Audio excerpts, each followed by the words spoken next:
ચોમાસામાં સ્વાસ્થ્ય સારું રહે તેના માટે આ 3 ભૂલ કરવાથી ખાસ બચો. નંબર 1, ચોમાસામાં બપોરે જમ્યા પછી સૂવું ન જોઈએ, કારણ કે જમ્યા પછી સૂવાથી તે શરીરમાં કફ દોષને વધારે છે.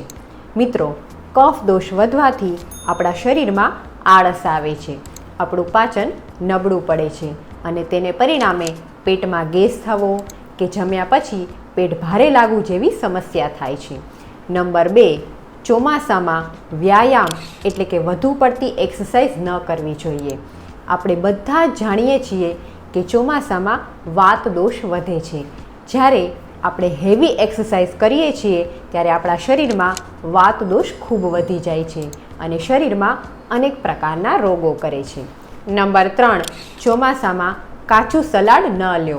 સાથે જ ફ્રીજનું ઠંડુ પાણી, ઠંડા પીણા કે આઈસ્ક્રીમ જેવી ઠંડી વસ્તુઓ ન લો. આ બધી વસ્તુઓ શરીરમાં વાત અને કફ દોષને વધારી તાવ, શરદી અને ઉધરસ જેવી અનેક સમસ્યાઓ કરે છે.